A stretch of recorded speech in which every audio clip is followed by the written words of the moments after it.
Welcome back to News Across Nigeria. For more on our top stories and others, please visit our website, channelstv.com and youtube.com/channelsweb. You can also watch us on the go on your mobile device. Log on to m.channelstv.com or download the Channels TV app for Android, iOS and Windows phones from their respective stores.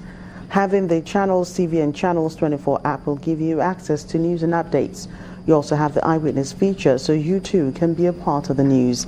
Just install the app, then tap and swipe to reveal the Eyewitness menu and follow the instructions to share those pictures, videos, or news of happenings around you. And now to those eyewitness photos. We see the first one from an eyewitness reporter is this picture of an abandoned truck in Kaba, Kogi State after an incident that happened months ago. Our eyewitness reporter wants the authorities, the relevant ones, to remove the truck. And our next image is of a car accident from Kuje in the Federal Capital Territory.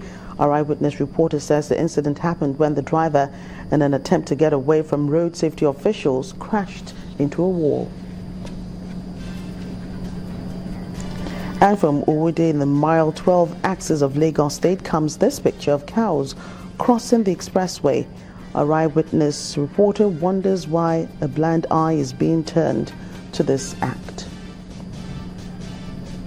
Our final picture is of protesting young corps members in Zamfara State demanding their December 2016 allowance. Our eyewitness reporter is asking the appropriate authorities to ensure this is sorted out as soon as possible. Thank you for sending those pictures, and please do keep them coming. We move to Southeast now, where the Imo State government has commissioned a 24-hour emergency response center in Owerri, the state capital.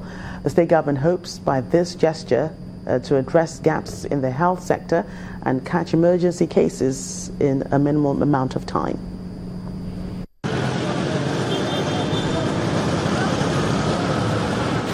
Barely a week after floating a new airline, the Imo State government is at it again, but this time in the health sector.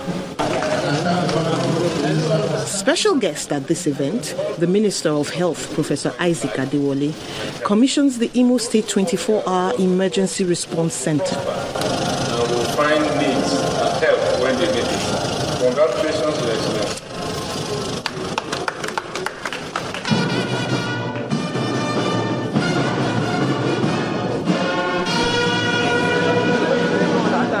With this project, the governor of the state, Mr. Rochas Okorocha, says he is closer to his dream of bringing healthcare to the doorstep of every Imo citizen.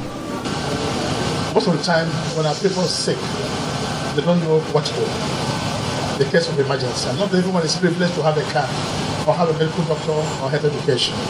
So we try to provide a center with an emergency number that you can call wherever you are, using your cell phone.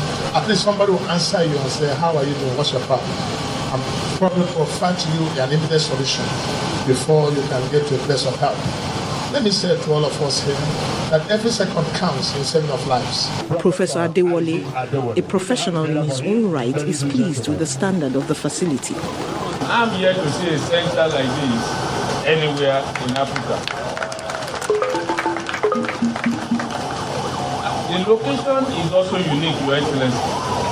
It is central, it is accessible, and this is one of the key essentials for an emergency rescue center. The center would serve as more than a place to rush an emergency case to. There is the component of this project, which is for all of us to have people to be trained in CPR and basic life support. The facility, which houses state-of-the-art equipment, is a call-away for not just health emergencies, but others, such as fire or robbery attacks. Thank you so very much. Traditional rulers in Rivers State are asking the president to prevail on the Inspector General of Police to revisit the case of the sacked officers attached to the governor of Rivers State. The Royal Fathers came up with a resolution at the first quarterly meeting with the governor, Nyesom Wike, in Port Harcourt, their state capital. Meanwhile, Governor Wike has met with medical directors of private hospitals in the state on matters of improved health services and taxes.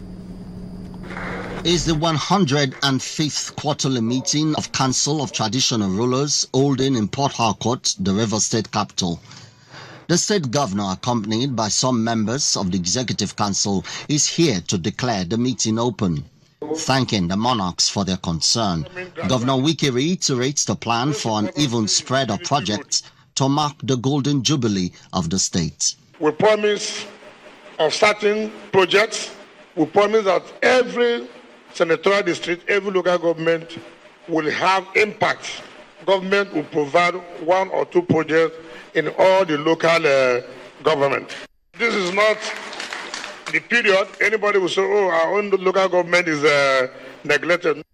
The head of the Traditional Rulers Council stool and King of Opobo Kingdom picks on the matter of the SAC security details of the governor, which he says is of concern to the royal fathers. So want to use this medium to call on the Inspector General of Police to revisit the dismissal of these 6 police officers. Next on the governor's schedule is a meeting with medical directors of private hospitals in the state. It's an interactive session covering issues like improved and affordable service delivery to the people, increased infrastructure development, and blocking revenue leaks in the system. How much are we supposed to get from private clinics and hospitals? How much are we supposed to get from private schools? How much are we going to get from hotels, restaurants? Who do we know? And we are doing in such a way that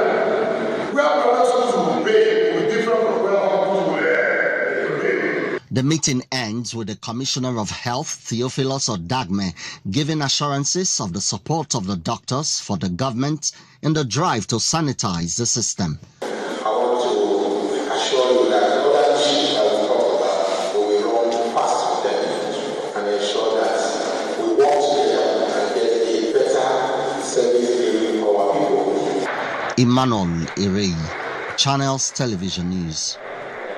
The Nigerian Navy has destroyed large quantities of crude oil in Burutu local government area of Delta State while on an operation to clear illegal refineries in the area. The flag officer commanding the operation, Rear Admiral Mohammed Gabra, told journalists that the force had launched Operation River Sweep 2 to dislodge criminal elements in the maritime domain.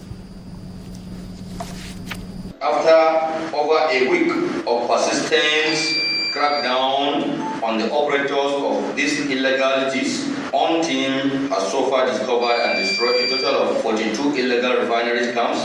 Accordingly, about 3,000 metric tons of suspected stolen crude oil and 1,000 metric tons of products suspected to be illegal refined AGO were destroyed in the operation in line with extant regulations. Also, 40 Cotonou boats landing with suspected stolen crude oil were set ablaze. Furthermore, a total of 9 speedboats and 14 pumping machines were recovered from the operation.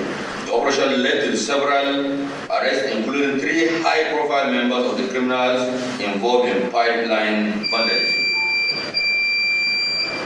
Some have been interrogated and handed over to the DIA, NPF, and DSS as appropriate for further investigation and possible prosecution. When news across Nigeria returns, the PDP rejects the result of the Esako federal constituency election in Edo State. That's in a moment. Please stay with us.